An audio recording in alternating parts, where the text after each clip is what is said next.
Hey, welcome to GallantFew's Leader Chat. Carl Monger, the Executive Director of GallantFew, and it is my extreme pleasure to welcome to our Leader Chat today, retired General Joe Votel. Sir, man, it's been so long. It's great to be with you again. Thanks for the invitation. Absolutely. You know, I have for decades followed your career, and I didn't shave, so I look really old. So just to let everybody know, you know, how far we go back. But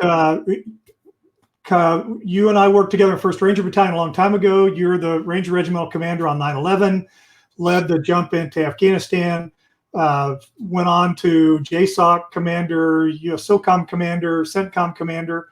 And because you just didn't have anything else to do and you retired, you decided to become Chief Executive Officer of Business Executives for National Security. So are you in between? Are you running marathons or triathlons or? No, I'm staying busy. You know the deal, Carl. People that have been in the military, once they get a taste of the fast-paced life, they like to keep it up. And so, you know, kind of the challenge for me when I left uniform was to relax a little bit and appreciate my service, but also to kind of figure out what was next there. I think we took an appropriate number of months off here didn't really do anything other than kind of get settled into our new location here. But I think I was ready to get back to work, as a lot of people probably are as well. And how many years were you on active duty? So I was just shy of 39 years, about 38 years and 10 months, I think. That is absolutely amazing. And thank you. When Jim Dubik was my battalion commander a long, long time ago, and when I changed command and he had to pry the guidon out of my hands, kind of in a low voice, he said, the nation will never truly recognize or thank you for your service. So let me do that now. Yeah. And so, you know, that's something that I know from the limited number of years that we work together, what just a consummate professional you are, and the dedication that you bring into, or that you brought into, your military service. So on my behalf and that of my family and all my friends, the thanks of a grateful nation for sure. Thanks. It was a labor of love the whole time. So do you have a story or two you'd like to share before we get into kind of transition stuff? No, I spent a lot of time thinking about my military service. So I'll share. I don't know if there's stories or more memories. I'll share really two overall positive ones, but one of them's got a little bit more dramatic than the other. The first, I think you will appreciate. You know, one of the things the thing I always appreciated about my time in uniform was the camaraderie of being in units and being around, being in organizations where everybody really had a common view on what you were doing and really had a great appreciation and a lot of trust in each other. One of the things I actually think about fairly regularly, and you kind of brought it up, our time in 1st Ranger Battalion, but just the time in the regiment was such a great period of time. And one of the great traditions that I always kind of think about and laugh about right now is, if you remember, is the skits that we used to always do after deployments or when somebody was departing. And it was a great opportunity for the younger Rangers to poke a little fun at the leadership, let a little air out of some of the Ranger egos there, and kind of level the playing field. And it was, and I think it spoke very, very highly of the organization that you and I most associate ourselves with, the Ranger Regiment. Just really good. A quick little story on that. When I left 1st Battalion, when I was there as the battalion commander, the lieutenants did a little skit recorded a little skit at our farewell, and it was outrageous and hilarious and really, really funny. And the person who played me in that skit, later on, when I was the JSOC commander, I was out looking for an XO, and I found him, and I actually hired him, and I said, "Hey, listen, payback." I get it. You're a pretty great officer, but this is exactly right. This is payback for that video. So he came and he was fantastic. He's doing great stuff now and doing wonderful stuff out there. So, I just love that aspect of camaraderie. The other thing I would just share with you is that, the one thing on military service and especially over the last 20 years is, has been a lot of our time has been dominated by combat. And, it's in those situations where you really see organizations at their most vulnerable, but also at their greatest. And, one of the events that I happened, when I was in command here at JSOC was the Extortion 117 shoot down. Took place in Tangi Valley, Afghanistan, on the evening of 5/6 August 2011, and it in that one fell swoop, 37 souls lost, military working dog, a very expensive helicopter, and of course all of that in enemy territory, and of course this was a really, really difficult time when that happened. We trying to figure out what happened, get people out of there, get them recovered, take care of them. But what I saw throughout that whole experience is I saw the whole cycle of leadership. And I'm not talking about myself. I'm talking about the people that I was around, the subordinate commanders that were having to deal with all of this. They had to deal with this profound loss, the challenge of trying to recover people, that getting people back, honoring them and doing the right thing and sending them back, getting out and taking care of the families, and then beginning to rebuild the organization after this. This crash essentially wiped out a third of a SEAL squadron, just like that. And certainly there were other casualties, an Army aviation crew and some valued Afghan partners and an interpreter and a couple other augmentee troops that were supporting this, all very, very valuable, but it had a pretty profound effect on this SEAL organization. And what I watched from that day forward and over the next year was just how that command team in 05 and a master chief just kind of literally rebuilt the organization. And a year later, they were up and operating and doing important missions for us and really got on. So, I just think about that a lot. I mean, it was, as I tell people, it was the worst night, but it was the best. The days after that were the best days in uniform because it's just how people came together. We had to recover people from that crash. I was relying on guys like Dan Allen, who was a division commander, who brought all the troops in to help me recover these guys. We relied on people at Bagram to help us do this. The Air Force, others here to get our heroes home. Casualty assistance officers across the country to help us, services, other commands, really to kind of come down. And to me, it just represented just what we all love about the military, even in great times of tragedy. We still deal with the ramifications of that.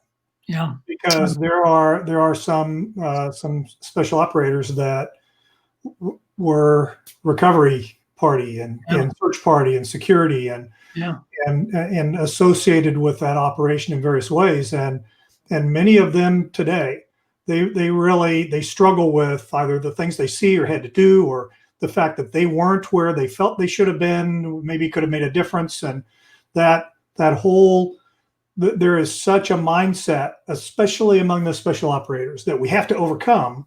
That's a very backwards looking, why didn't I, why can't I, why shouldn't I, instead of going, okay, like you said, that was the worst night, but it also brought out the best.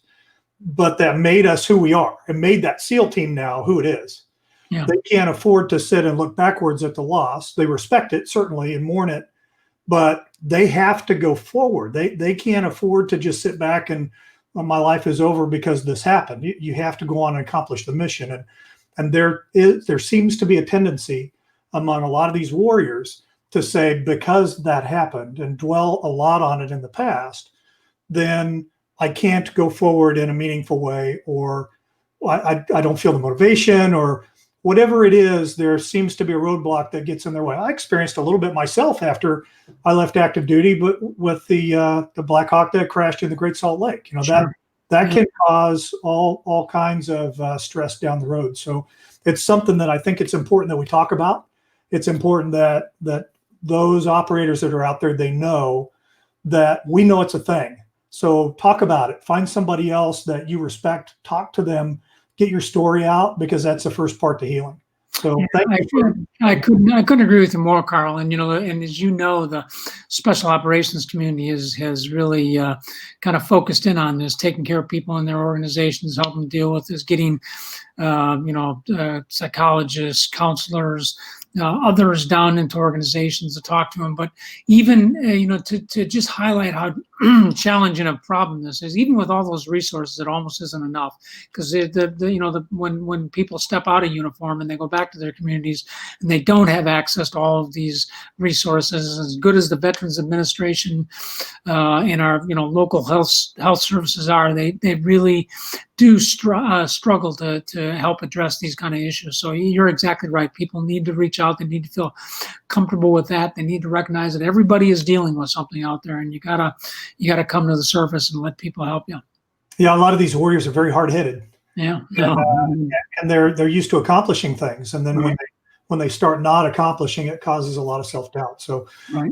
In your own transition, now you took a little bit of time off, and now you've moved into this leadership role with Business Executives for National Security. Can you talk a little about what that organization is? Sure. Business Executives for National Security, BENS is what it's called. It's a national nonprofit that's been around for about 38 years. And what they do essentially is very simple. Their mission has been the same for the last 38 years, the whole time. And what they do is they bring best business practices to national security problems and challenges. The way you kind of got to think about it here, if you're going to Abbottabad to get bin Laden, really nobody cares how efficient and how much that costs.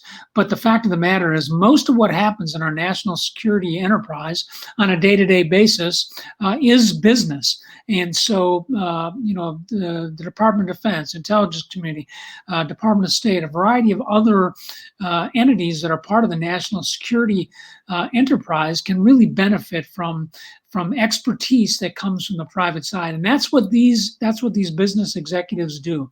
And so what I do as the president and CEO of BENS is I lead a relatively small staff of about 35, 36 employees, but we serve about 450 members across the nation. And these members are business executives that principally come from the business sectors outside of defense and space. So we don't have, this isn't Boeing or General Dynamics.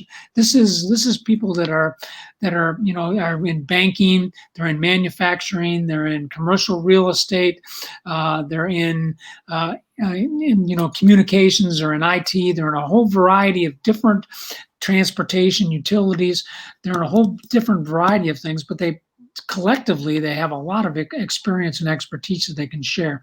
And so what my job is to kind of help focus that.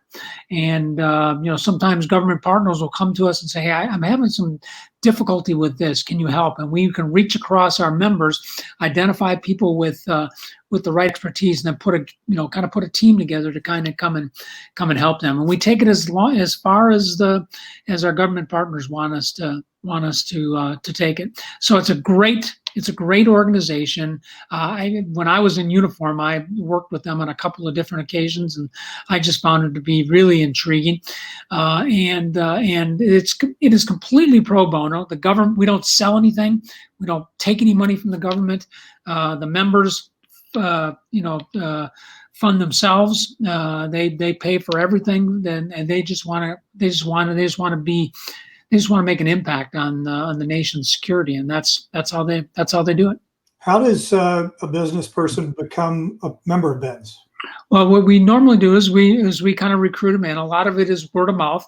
We as I mentioned, we are across the country. So we have regions. We have one up in the Boston area, New York, Washington, D.C., down in the Atlanta southeast area.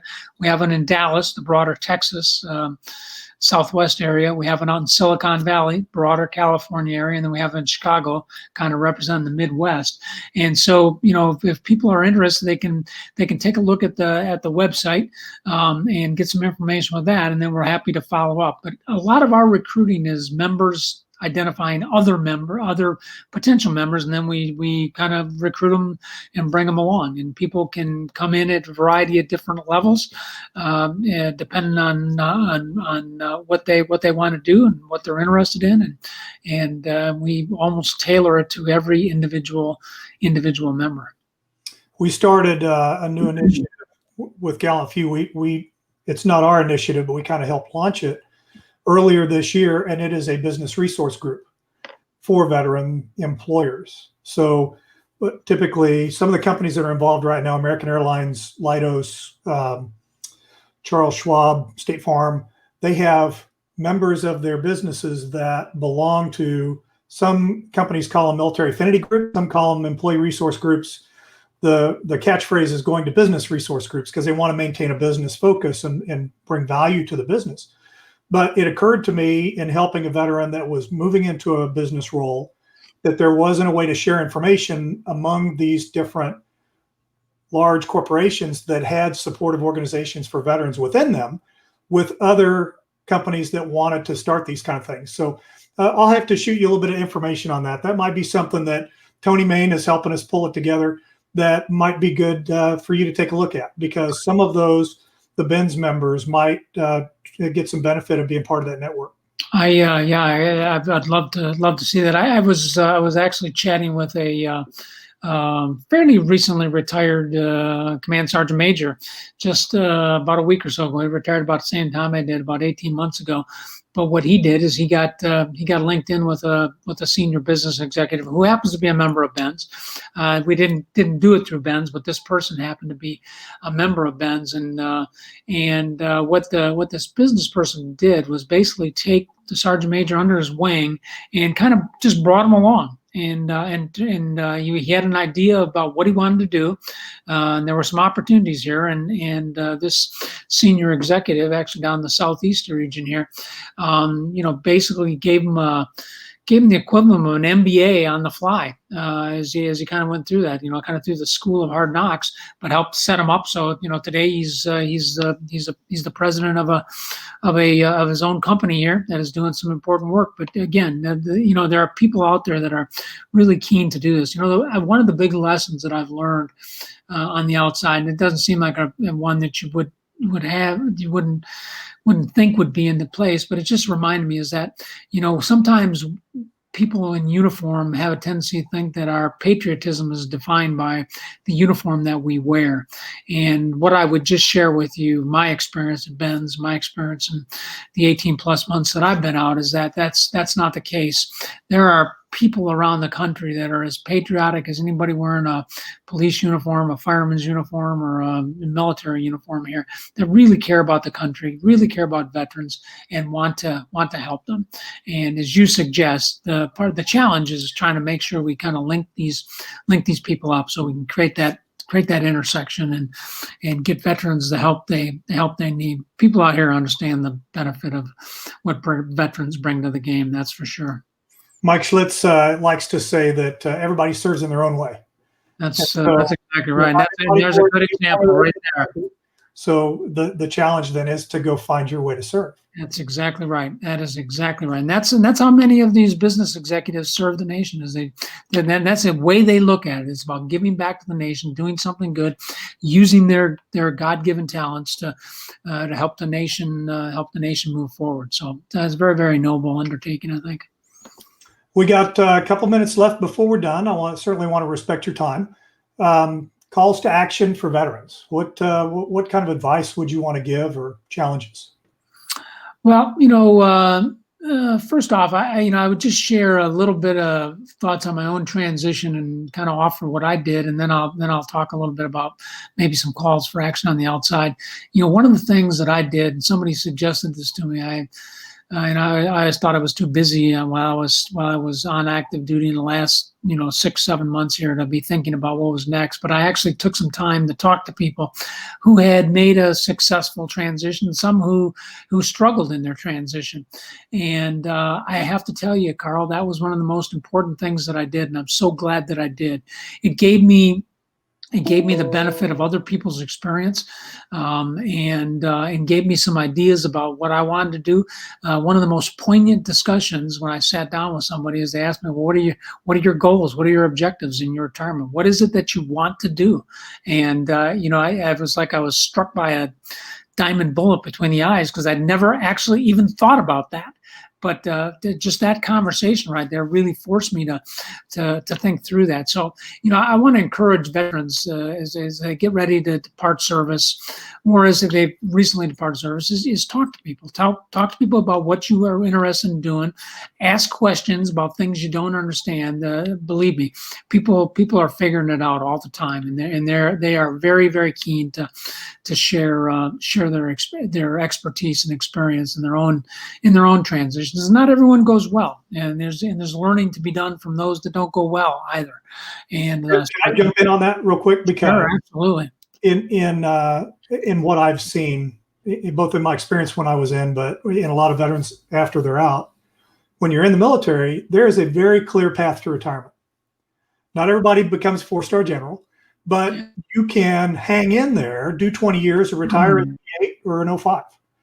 And you go to the right schools, get the right jobs, get the right evaluations, the Army hangs on to you, and you make your 20 years.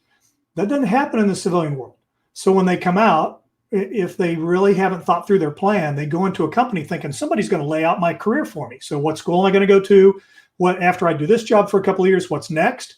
And the company's like, what? It's not the way it works here. Oh, that's right. So it can really throw them for a loop. And so understanding that, but then getting the advice, like you said, the advice of someone who's transitioned that can say, yeah, from my perspective, this is what I see.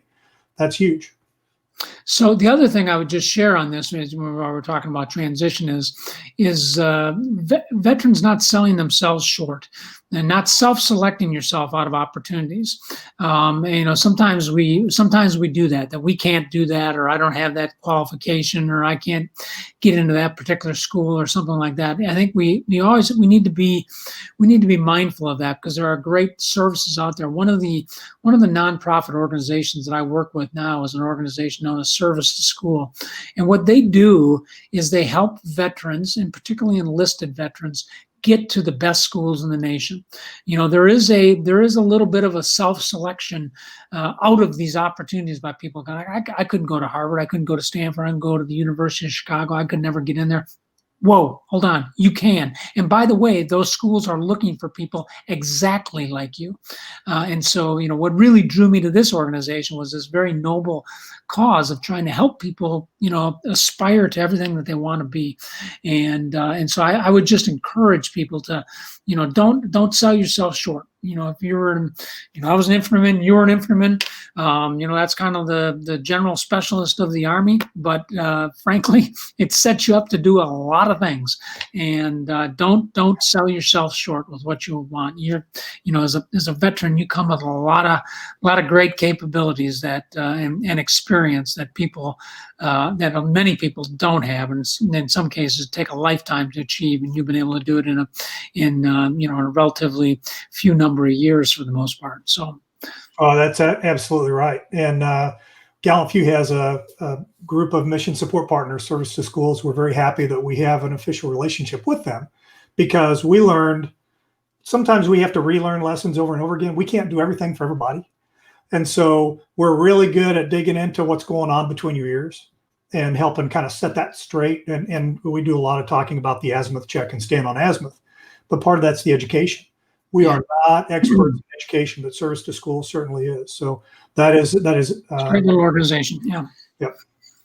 Any final thoughts, sir, before we're done? Well, I would finish with one final thought here, and maybe a little bit of a call to action here, but as you know, and probably as all of our listeners know, it's a challenging time in our country right now. We're very polarized, and there's a lot going on out there. We're dominated by the media and what's being reported out there. And I think one of the things that veterans can do and should do is try to share some of the qualities and the experiences that you had in the uniform in our communities out there. One of the great characteristics of the military is it really is representative of the country. It really is. And you see people that come from all walks of life, all parts of the country, all economic backgrounds, all educational backgrounds, different races, different orientations, everything else, but they all come together for a common purpose. And that lesson, I think, is a really, really important one, I think, to share with people on the outside. And so, having experienced that, experienced operating in a merit-based organization, having had opportunities to rise up and do great things. This is, we need to share this in our broader communities. And I would encourage our veterans to take an interest in their local communities, draw on their experience, draw on the good things that they experience in uniform, and help bring those ideas of teamwork, unity, everybody together, inclusiveness into our communities. I think it's a really important time for our nation. I think our veterans can play an important role in doing that. Brilliant. That's perfect. It's a great way to end the leader chat. Great. Joe, it's always an honor to talk to you. It's a privilege to be your friend. Well, thanks. And thanks for what you and GallantFew do here. It's a great little organization. And as I've watched this thing grow up over the last several years, I know you've been the steward of all of this, Carl. So congratulations to you, and thanks for the great work. Great to chat with you. Great to continue our friendship moving forward. Yeah, I look forward to reconnecting with you in person one of these days. I hope so. We always like to end it with be brave, be bold, and be gallant. All right. Very good. Excellent.